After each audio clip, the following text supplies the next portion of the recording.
Hello everyone.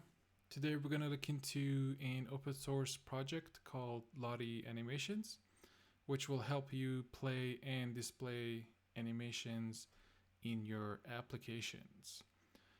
So this project is extremely helpful in making your applications fun and colorful and exciting, and it's definitely one of my favorites.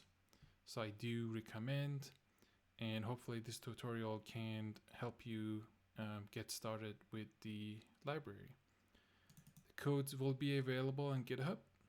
It's not much to it, but if you do need it, it will be there in the description. I'll put a link there.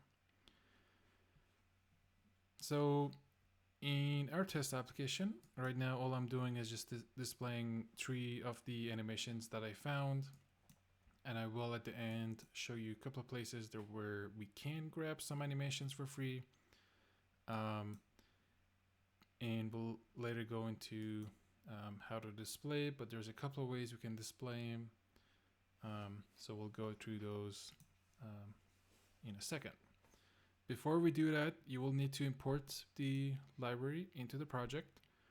The version I'm using right now is 3.4.1. Obviously, do check their GitHub and see what version they're at when you're watching this video. So in the layout, we have our 3 animation sections. The very first one would be what you would likely use if you do not need to do any sort of modification, because we can set the source of the animation and other stuff such as looping, play as soon as you're loaded, etc. in the XML, and we're good. But obviously in some cases we do need those, so we'll go over that as well. And here's the sources. The sources will be a JSON file, so we will render those at runtime.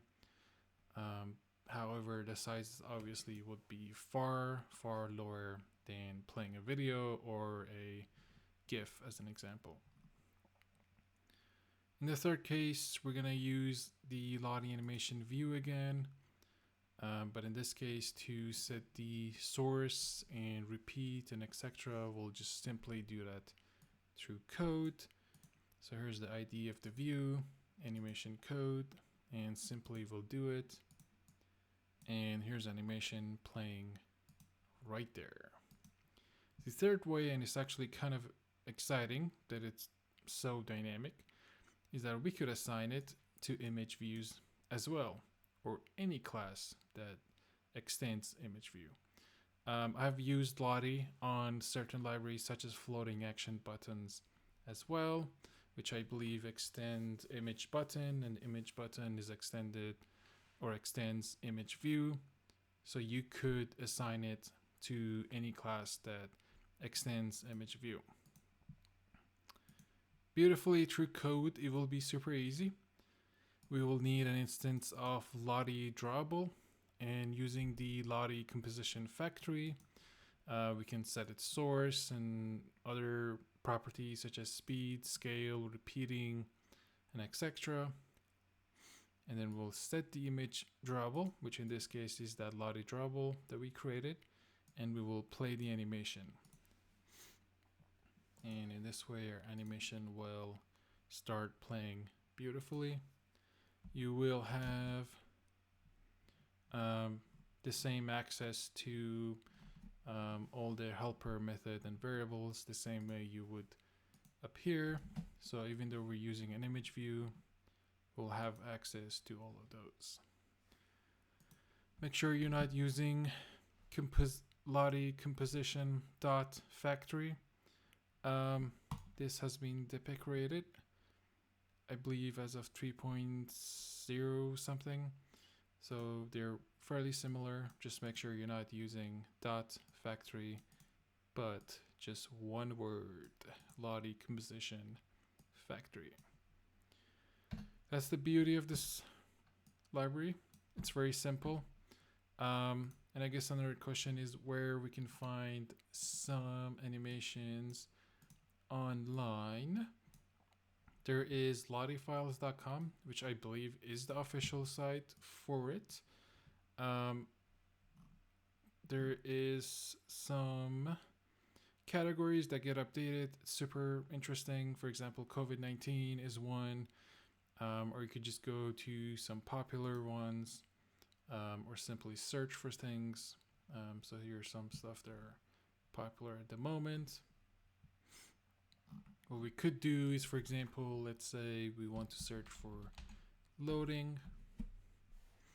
We should get a bunch of spinners or some sort of eye-catching animation to help us in possible scenarios like calling a service or just doing some stuff while the app is displaying one of these animations.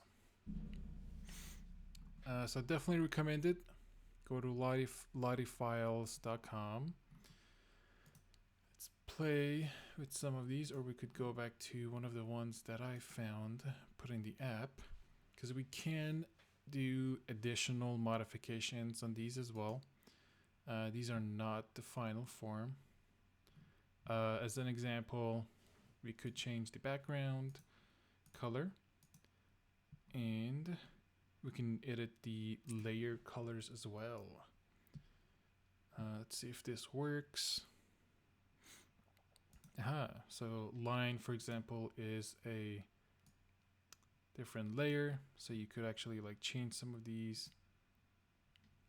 Might have to update it somewhere, but you do have the capability of editing it on there before downloading it. Let me try this one. There we go. I just did not hit update. That's what that was. Let's try that red. And this would be the, for example, the paper itself. So you could say like one of these lines, I believe. Let's just play around with some of the colors. There we go. Maybe the paper itself looks green. Bam. That looks so much more beautiful, isn't it? And you can do transparent as well. So that's another option. And you might be able to do that with the background as well, to make the background transparent and not be white. I think most of mine are white, so if you're displaying somewhere, you could do a transparent background as well. I believe that's it. Hopefully this quick start tutorial helps you in importing this library in the application, and good luck with your projects.